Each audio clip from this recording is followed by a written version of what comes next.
We have urbanleaders.org, and then if you go to the training. Oh, sorry. You'll sit here? All right. Is that okay? Yeah. Go to the training. Oh, sa kanya libre for free. You go to the M2U Commission website. Go down the page there. I told her, and I said beside her, she said, oh, you pay every minute, every... It's expensive sitting too. There you have all the resources It's cheap. from the previous consultations that we've done. All of the resources in terms of program design, in terms of course development, partnership, educational concepts like principles of kingdom economics.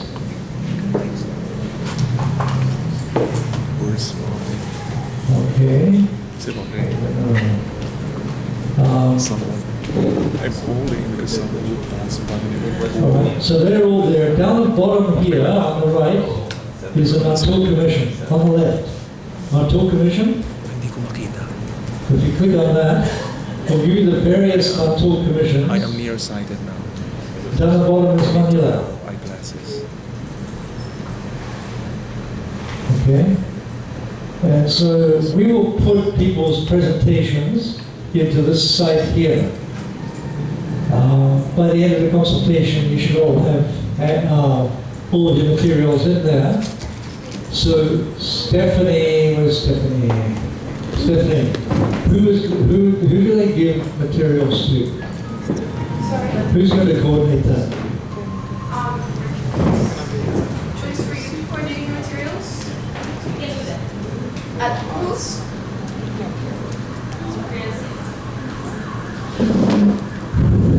Joyce is very busy. Yeah. Amanda and Erica, are you going to be here, or Yep. is it a job you could take on? Every day? Do we need to be here? Okay, for today you're here, all right? So could you put your materials on a flash drive? This is my payment. You don't have a computer with you there? I do. You do? Okay. So Amanda has a computer. Okay, so Amanda, you're a point person, right? So give your material for the presentation to her. And if you can keep it on a flash drive, Amanda, I can upload it once we get it set. Yeah. What was that password? All right, so that's the materials. People will just give you the presentations and you'll put it on a flash drive and you'll be able to Guacamole. John, do you want to come and share your role in this whole process? I think I've been introduced by big voice. All the presentations for this. I'm John Henderson. I'm CEO of Cyber Missions. I'm your cyber servant, uber nerd kind of person. And as you develop your curricula and you say, I want to deliver this to this group here, and they use this kind of cell phone, or they have access to internet cafes, or whatever devices they own and use, pull me into your discussion, especially for the grassroots training, and I will try and help you figure out how to get the training to your people with the best digital devices. So I am your servant. I have no answers. I just have lots of experience at getting digital training into people's hands and pockets and devices. So you come up with the content, you come up with the ideas. I'm not going to tell you what to teach. I'll just help you to get it into the hands of your pastors out there in the field and give you a vector for doing that. So just tap me on the shoulder, grab me anytime. I might wander around your groups and listen in for a bit. Love to learn from you. Thanks.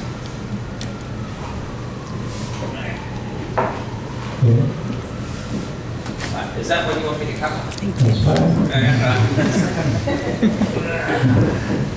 By the way, he's going to have a seminar on cyber missions at ATS next week. I'll give you the dates later.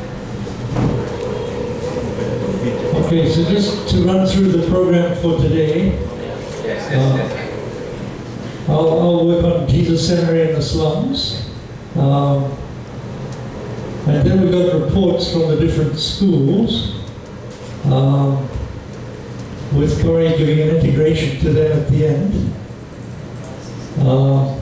And we want to look at, we, as a commission, we have no formal authority over schools, but that final session, I think, is very helpful if each school comes to the commission with a budget that they've put together, 3-year budget. Because most of your schools do not ask you to do this. But you cannot run a program unless you have a budget. So the structure of each of our schools is usually not very helpful for program directors. This is the nature of academics. But by having to work on the budget, it means you've got to ask questions within your school, and this is quite a significant piece of the puzzle. So maybe we can just meet with the directors of the school programs on that one at that time.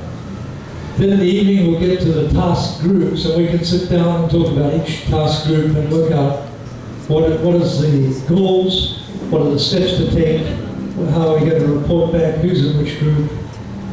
So we get that all organized and can do some work together on that. Melith's dinner is 6 to 7, is that right? Dinner? Yeah. Yeah. Okay. All right. Then tomorrow, so each day we'll start with some worship and a meditation. Like that. So I've asked each day if someone would MC the program. HR, I was going to MC tomorrow, but I have some problem with my stomach. Today it's been pretty bad. So I'm thinking, would you be able to MC the program for tomorrow? So, and then PN stands for Peter Nietzsche will be here on Thursday, and then Olivia, if you could do the Friday to MC the program for us. Okay. Then we have worship. So we had Filipino worship this morning. Lilith, are we having the same worship team each day or just today? Depends on you, whatever you want. A copy of the program. They're very good. So ask them again. I would love to have them just keep on. Yeah. Okay. So you guys can do it. That's great. Yeah. Yeah. Okay. So then each day we'll have a brief meditation. So I've got different people assigned for the meditation on different days. All right. So then tomorrow morning we'll look more in detail at the structure of the Matul Commission and the common understandings, which is our document that holds us together. And then the issue of how do you initiate new Matul schools. And I've got down David Domana. You can read that first. So look from that document and look at that discussion as good. Okay.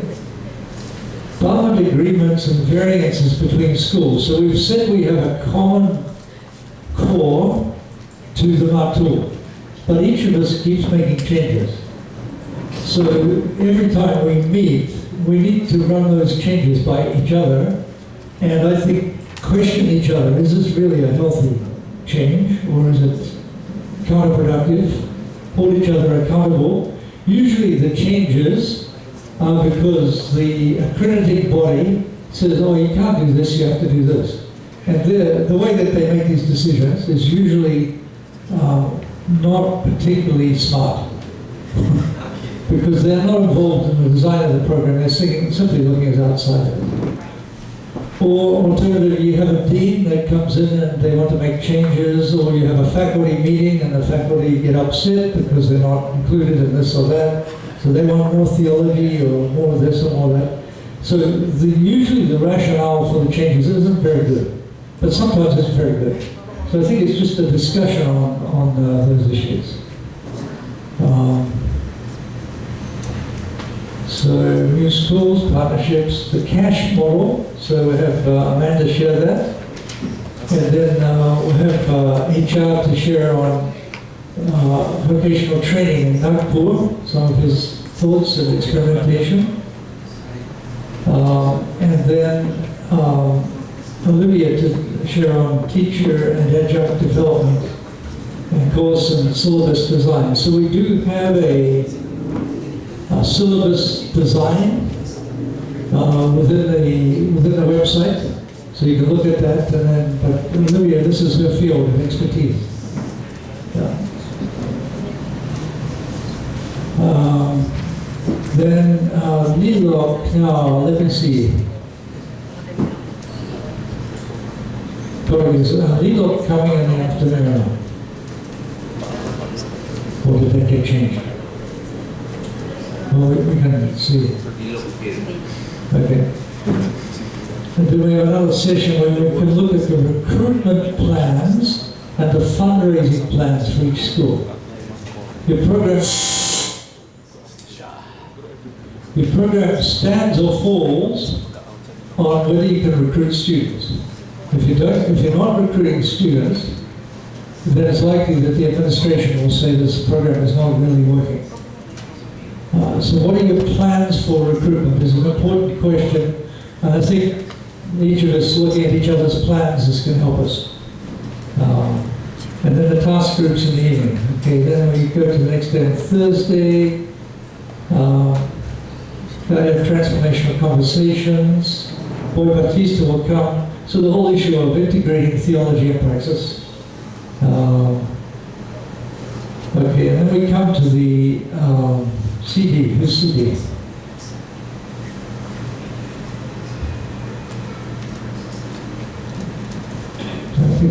Whose initial the CD? Very the ball. Corey, have we talked about that? I'm wondering if this should be John. I'm wondering if this should be John, Global Grassroots Model of 6 units establishing preschool. I thought I was on Wednesday afternoon before Lilo. I thought you were too. Yeah, you've got one program here, we've got another printed one here. The printed one is different from that one, so I'll give you the printed one so we can be all on the same. We're getting confusing. Right. Bill's a good friend, I can say things like that.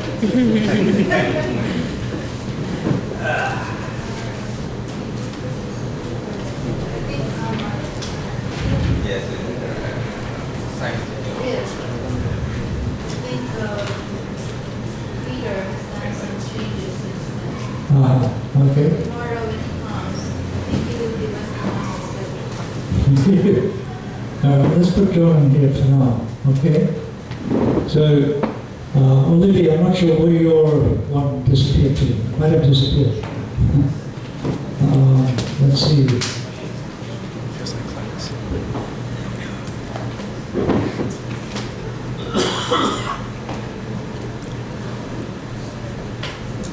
Okay, well the rest of it, then maybe we need to wait till we review the schedule with Peter. Looks pretty much the same. So on the Friday, we'll report back from the task groups to the whole. All right? And the Saturday, we'll try and integrate everything. Saturday morning, have lunch, and then you can fly out after lunch on Saturday. And we're going on Thursday for a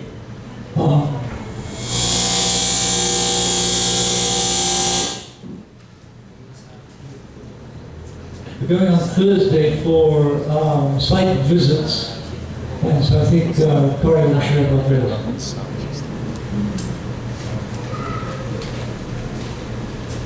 Right, so that's just an overview of the program. Right?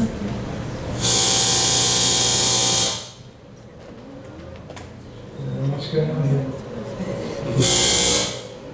Maybe when I get there, sit close or something? I can't move the computer. Can we get a longer cable from somewhere? Maybe we can put 2 cables together.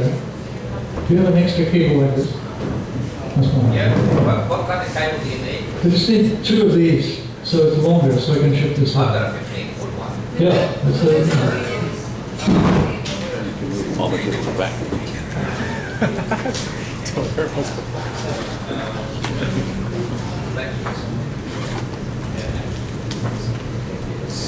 I'm just sitting. Okay. Now, Ulysses, what is it? Just leave it here. I'll just leave it here. I think it's focused. We have some material in Portuguese. And you can find it from the same website, urbanleaders.org/Portuguese.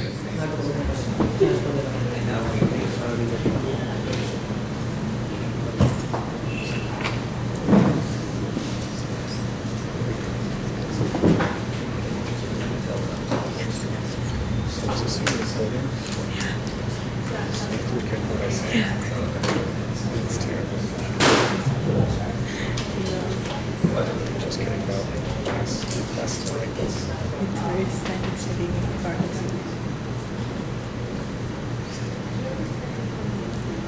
Okay.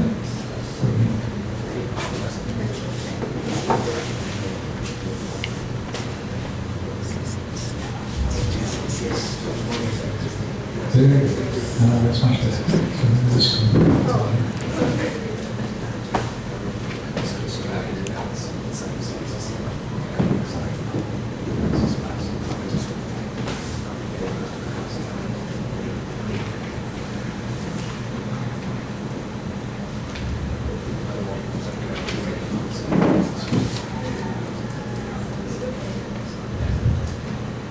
Okay, here's another internet connection, water wall, capacity 922.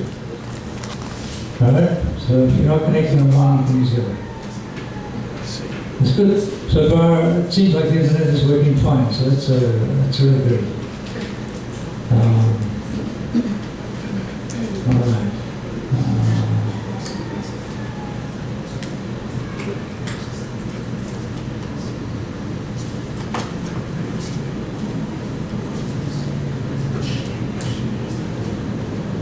So under the educational concepts behind the degree, we have a number of things here.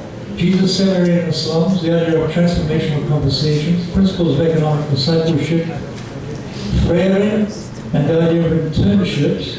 The tool is entrepreneurship, multiplying movement leadership, and the idea of a mentored process. So there's a lot of educational concepts in there within this program. And I think it's these that make the program the envy of many academics. So I'd like to just take this one here of Jesus' Seminary in the Slums.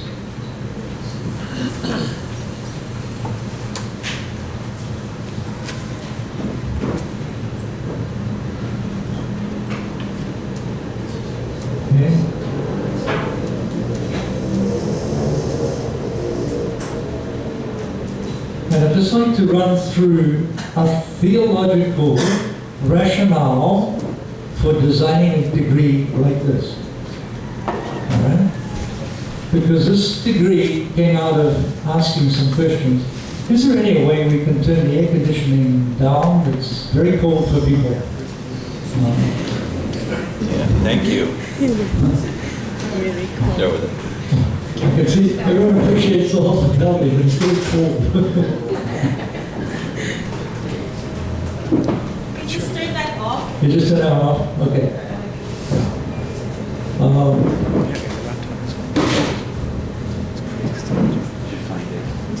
So if you had the opportunity to design a Jesus-style training at a master's level,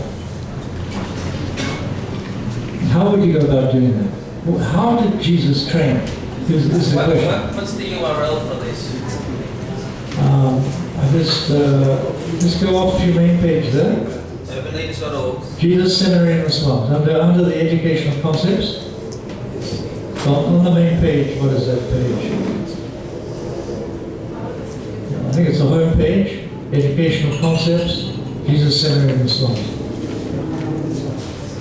What's the URL? What's So it's urbanleaders.org. urbanleaders.org/MA/index. Okay.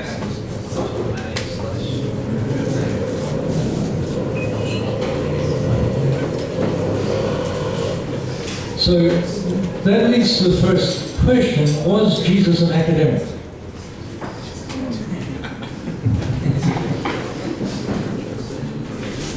He was brilliant. He was absolutely brilliant. The lawyers couldn't deal with him because he was so brilliant. He was a trainer. He naturally taught people. When he taught, people loved his teaching.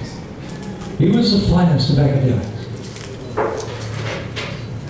But was he a Greek philosopher? No. And so Paul the Apostle made a choice. He was trained in Greek philosophy. And Paul said, but I want to use that approach to education. And that's the approach that's behind our PhDs today. He said, I will follow Jesus and his approach to education. So what's the difference between Jesus' education and the Greek philosopher's education? I had some interesting discussion. And at some point you have to connect the two, because you are in a system that's come through from the Greeks, through the Roman Catholic Church, to the Protestants, to the universities. So eventually the degree has to deal with the rationalistic approaches of Greek philosophy. Particularly the final thesis or project has to demonstrate, the students have to demonstrate their capacity to use clear logic in the analysis of an issue.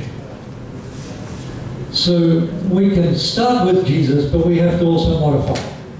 But mostly what happens in academia is people say, oh, we need a new program. Who's got a program like this? Let's pull these courses, put them together in some boxes, and that's the program. So, but going back to the question of Jesus, how did he train his disciples? Well, when I say he understood the Greek philosophy, Jesus was not a country bumpkin. I understand country bumpkin, I don't know how you translate country bumpkin. Patriotic. It was not patriotic. Okay. Jesus came from a multi-ethnic context where all of the trade routes go through Galilee. Where he grew up in Nazareth, 4 miles away was Cyprus. Cyprus was a great Greek city with a Colosseum, with baths, with everything. A Roman Greek city. Jesus probably made chairs for people in that city.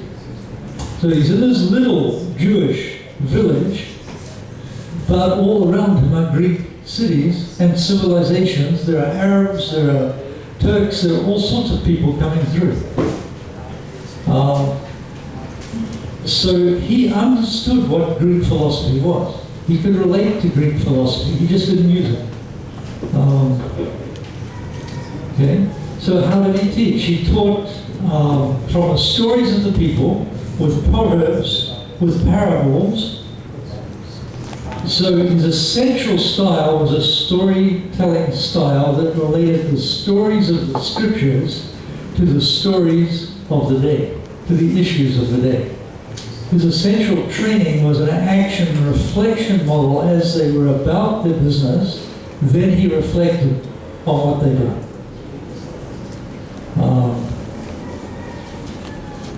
So we've tried to build that into the program. It's kind of hard to do that because in academia, we're trained to get people to read articles and then reflect on them rather than to work with story. However, every course in the degree, pretty much every course, if you look at the syllabi, which are there on the website from the different schools, in general, they begin with the students engaging the issue, and then they reflect on the scriptures as it relates back to the issue. And then they reflect on the social analysis of the issue. So let's go to Jesus again. And holistic storytelling. His syllabus, he begins Where does Jesus begin teaching? 40 days of fasting. Okay. 40 days of fasting. So I'd suggest that this degree, there are some schools and a majority of the educational system that says spirituality has no place with the academic context. I would venture to differ that the spirituality is at the center of the educational process, that the fear of the Lord is the beginning of wisdom. And that coming into this program, your first course on urban spirituality is the key to the success of your students.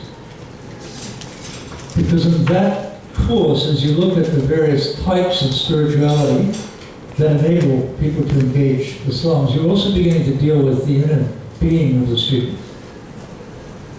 And for my students, if there's deep levels of trauma, then that begins to surface during that period of time.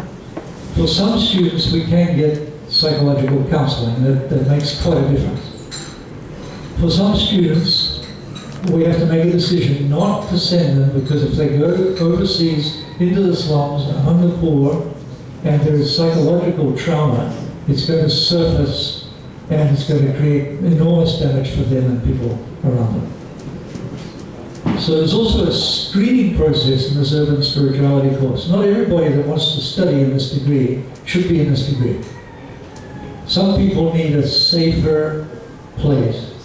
They shouldn't be engaging this level of depth with poor communities. And that's okay. But you've got that first semester to really examine that with them. You don't want people to leave the degree in the second and third and fourth semesters, because then they've invested so much time and money. But if they see that really it's not for them in the first semester, then that's okay. They haven't lost too much. You can always transfer 3 or 4 courses to something else. But he began with prayer and fasting. So the urban spirituality course, you're looking at several levels of spirituality. First is the spirituality that the students have come from, which tends to be more mainline church spirituality, or Western spirituality, or evangelical spirituality. And they really usually don't know what that's about. So helping them figure out what is an evangelical, what is a Christian spirituality, get that box right. They go to the slums and they are immediately encountering Pentecostal spirituality. Then their minds get fried, because these two, they can't see how the two correlate. So you need some time to work with them to help them see the crossovers between these spiritualities. To be able to work within a Pentecostal context, even if they're not Pentecostal, and not be frustrated in their mind. So the reason that churches in the slums look Pentecostal is because poverty creates a certain kind of theology. For a pastor to succeed in the slums, he's got to be quite authoritarian, because the people have so many issues that come up. There's always disputes between people. There's always tensions and fights. So the pastor has to be a strong leader. That's part of Pentecostal thinking. The people come out of poverty and they're used to dealing with the spirits. I remember sitting with Arlene then, and she said, "Oh, be careful, there's a duende over there." Duende is a dwarf. I couldn't see the duende, but she knew where it was. There's aswans, right? People be careful of the aswan, right? You know what an aswan is? It's a great monster of a spirit, right? So people are used to the spirits, and they also go to the albularyo. The albularyo is a faith healer or a spirit medium healer, both using medicines, plants, and using the power of spirits. So they expect Jesus to heal, because that's been the tradition. You get healed by the spirits, you get healed by Jesus, of course. And they expect that some spirits are more powerful than other spirits, and Jesus is the most powerful, so they expect people to be delivered. And we say these are part of Pentecostal theology. Well, no, it just comes out of the experience of poverty. That's what they're dealing with, so that's the kind of Christianity. And then you come to church, and it's just noisy. There's little kids running around making a mess on the floor. There's an old lady that comes in the back. It's just messy and noisy because that's the nature of the lifestyle of the poor. It's not like a Presbyterian worship service. And again we say, well, that's Pentecostal. No, it's just the nature of poverty. So what I'm saying is the culture of poverty produces a Pentecostal style of church. Does that mean you have to change your theology to be Pentecostal? No. You do need to know the power of the Spirit, but that doesn't mean you have to have a Pentecostal terminology or theology of the power of the Spirit. You can get to that from other theologies. So this kind of discussion with your students so that they can, in their minds, know how to cross over, work within what exists without being frustrated or trying to shift the urban poor church into something else. This is very helpful. Ulysses, maybe with the IMB, é mais complicado, porque elas falam sobre doutrinas. É complicado para elas, mas nesta apresentação sobre a cultura da pobreza e estilo de igreja, acho que pode comunicar com elas sobre isso. Eu tenho um livro, Tribe de português, eu tenho. E aí tem um capítulo sobre nestes conceitos.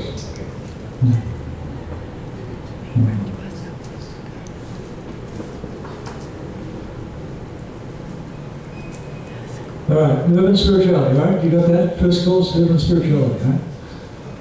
This is the most wonderful course you can teach in your life. Because in this course, people's lives will be totally transformed and set free. Your objective is actually to set free your students. And that means quite a bit of counseling, in depth relating to your students. And in this course, you establish a rapport with your students that then lasts throughout the degree. So it's not just teaching, it's real training. And I think that's what Jesus did, right? Then what did Jesus do next? He fasted for 40 days. And then after he finished fasting, what happens? He comes out of the desert in the power of the Spirit and begins to preach. And heal, and deliver. So 4 of them go together: teach, preach, heal, and deliver. Sometimes 3, sometimes 2, sometimes 4. So this then is the next step. How do we train our people to teach, preach, heal, and deliver? So the church planting course, and I might suggest it might better be a course in evangelization than church planting. That might be something to look at. That course, then you're working to get your students out to pioneer a church, pioneer a cell group, pioneer preaching point. It depends on the culture. So what he preached was the kingdom of God, but our students have come from narrow belief systems. So the next course, we originally had it as Writings, Reign, and Realities. At APU, I've changed it to a biblical theology of urban mission. Because the Writings, Reign, and Realities didn't really make sense to people. So biblical theology of urban mission, that's for the theologians, they like it. I think for the students it makes sense. And in this course, you're going right through from Genesis to Revelation. And you're doing that at a biblical level, and then you've got a Michael Martin who's doing it at a development level. So Michael comes and he teaches development theory. So if we're in a section on the laws in Leviticus, So then Michael brings in material from development theory about advocacy and changes in the law. Or from the prophets, then what's the equivalent in development theory of being the prophetic voice into a society? It doesn't work perfectly, but you get this contrast back and forth between scripture and development theory, and it just sets off so many ideas in people's minds. Part of the development theory is church planting. So in the New Testament, church planting is an essential element of community transformation. So it's both community development and church planting as you're relating it to the themes in the scripture. So right, it was particularly the reference of the kingdom of God, poverty, oppression, societal structures, and other issues. So looking through the scriptures at these themes, which are major themes throughout the Old Testament particularly, but which usually are neglected in theological schools. And Arthur Glasser at Fuller, he's got an excellent set of materials we work with. The main one is Rob Bellingham. Rob trained ethical leadership in India for about 10 years. And his book, which is on the website, he never published his book, but it's just an excellent training in this area. Okay, next one. Jesus' focus was on the poor. So a simple course to engage with this is the rescuing the marginalized, or it's got different names in it. Working with the marginalized.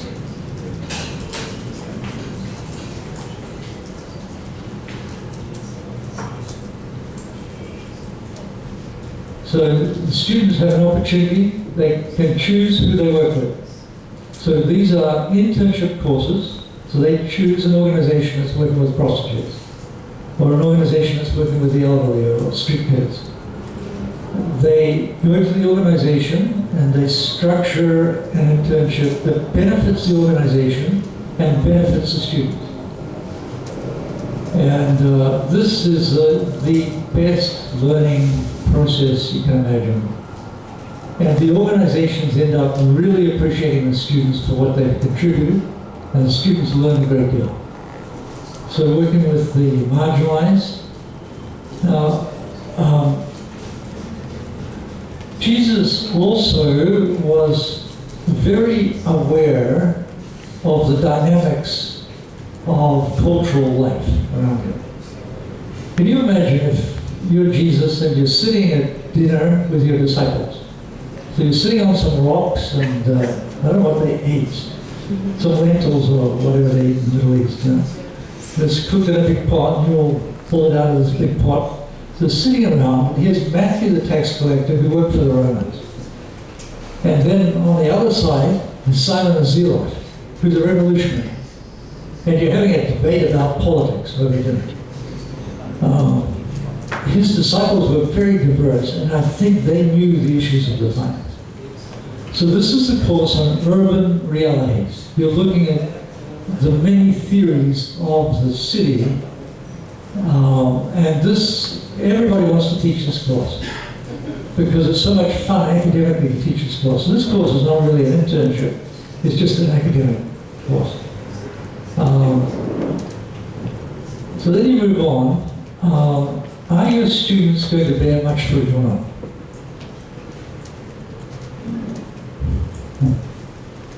Do you expect your students will bear much fruit?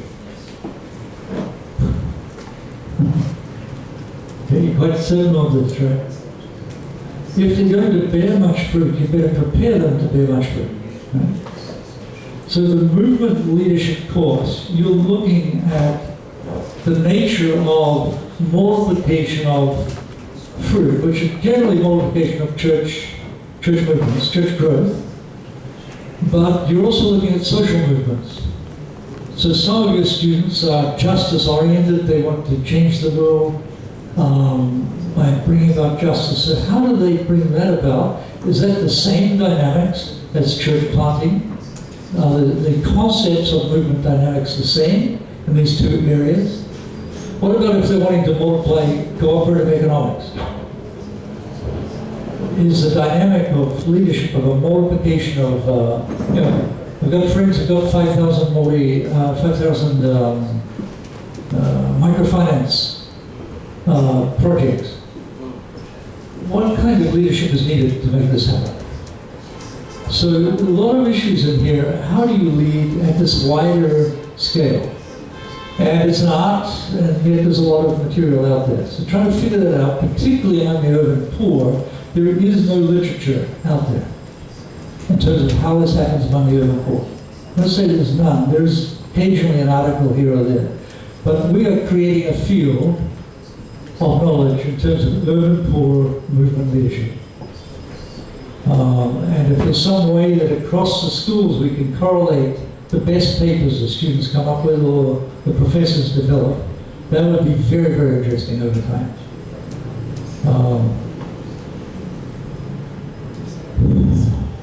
Okay. Now, how much time did Jesus spend with the rich?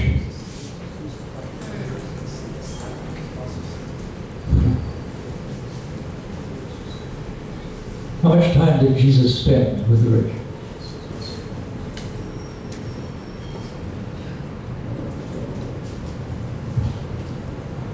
What's your guess? 10%, 20%? Here he's called to the poor, but he's always having dinner at these rich people's houses. Right? So you cannot minister among the poor and not be engaged with the rich. Advocacy is a requirement if you're working with the poor. If you're working with the poor, you've got to get engaged in justice. So the course on advocacy is there. Connecting the rich and the poor. And then Jesus was always praying for the health of people. So we can have a ministry of direct intercession and healing for people, but historically throughout the centuries the church has become engaged in various forms of medical care for people. So the community health course is there. A quarter of Jesus' teaching was on economics. A quarter of the verses in the gospel are on economics. So the course on community economics, and I've found that this course, I make it a required course, it comes first in terms of the internships. Because they get this, everything else begins to make sense. So 10 principles of economics. And then a follow-on to that is entrepreneurial leadership. And again, I've discovered that my students have never filled in an Excel spreadsheet. They can't make a budget. And here they want to be leaders. It beats me how you can get through high school and undergraduate and not be trained in basic figures and the basic use of the tools. And how can you get a job after a degree if you don't know how to use Excel? So I'm thinking that we need to pry the people, once people have registered for the program, we need to ask them to take a course in Excel before they join the program. But our students have to work with an organization or a small business, and they have to come up with a business plan for that small business. Finance plan, management plan, fundraising plan. What else, Doug? what did you do? Doug, what did you do? Would you like to describe it? Sure. We did a 3-year budget and a business plan, a proposal. Yeah. So Doug worked with one guy, a young guy who was creating a small business. Some worked with existing organizations, and generally what they found was the finances didn't really exist. There was no set of accounts.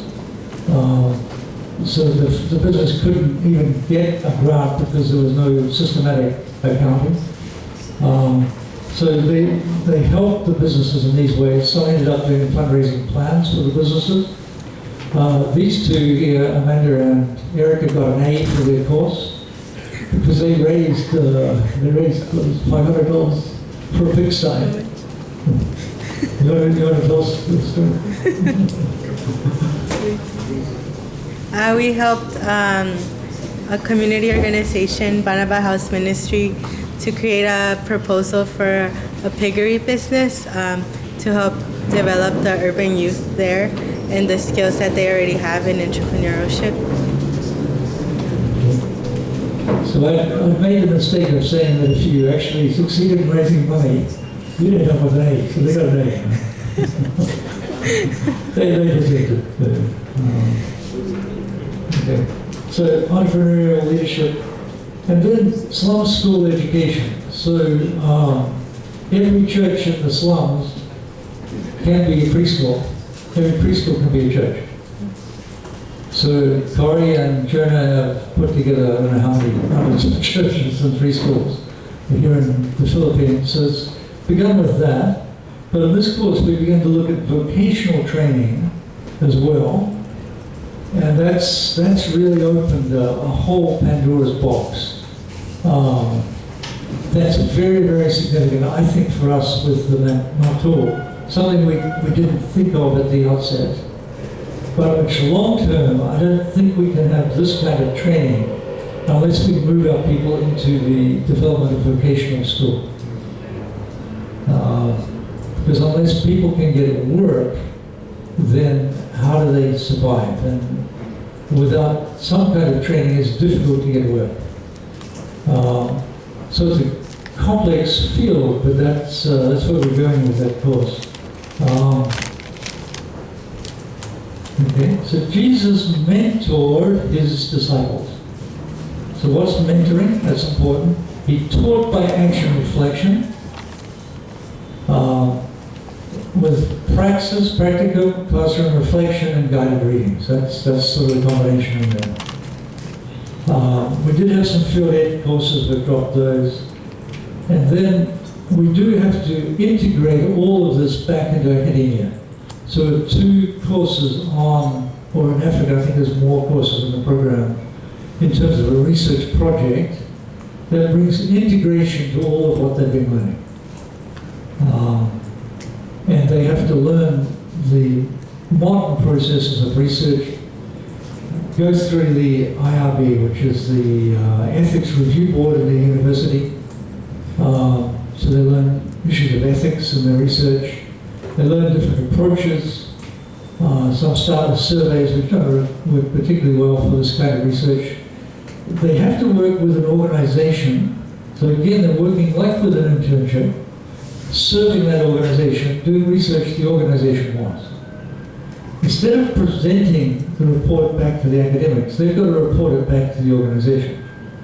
And they have to record that, send me the recording, and I need to hear the response from the organization. So the real test is, does the organization accept the research? And is the organization going to do something with action research, so if the leadership aren't going to implement what they've researched, they've wasted their time. Right? So that the oral part really is with the organizational leadership, and then back out to the community where they present the research back to the people with whom they've been engaged. Then our students come back to M2U, and we have a great event where we have a lunch, a banquet, with the VPs and the deans and so on. And the students have 5 minutes each to do a PR presentation of their research. Well, last year we had tough guys, a couple of deans, crying their hearts out because of the depth of engagement of our students. So this has become quite significant.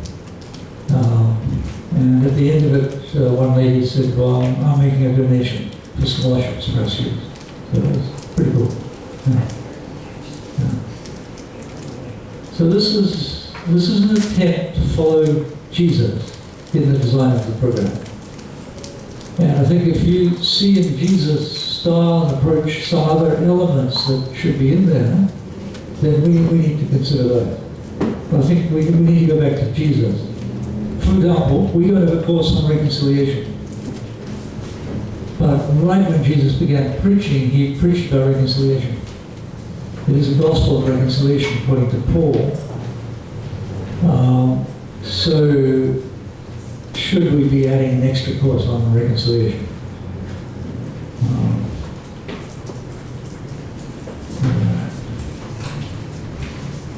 there is a PhD being offered to the consideration.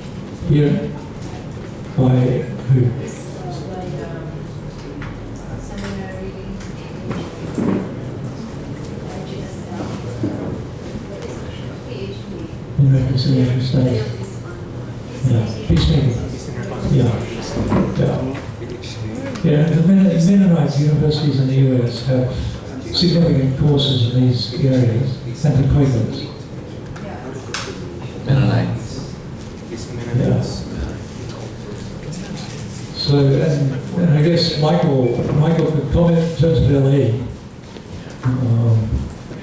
Seems like you can't do them at all in LA if you don't deal with ethnic issues of reconciliation. Can you comment on that, Michael? When I do my presentation. Okay. Yeah. It's actually offered by the consortium of seminaries. Okay. Asian Private School of Theology. Yeah. It's offered PhD. At PhD level. Yeah. So maybe we can encourage people to wait till the PhD, or maybe we should be considering.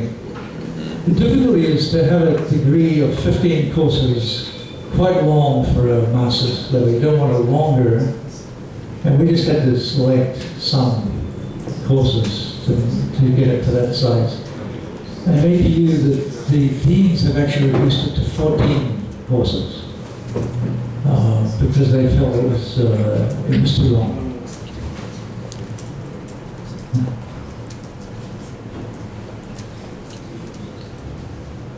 So, I've said my piece. You want to say your piece? You want to respond to some of these ideas?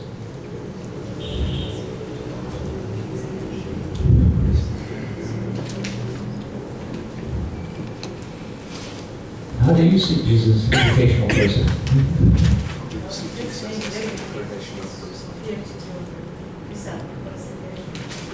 You did your doctorate in reconciliation. So here's our man to develop this course. So you did that in Uganda at the university or in Nairobi? And you're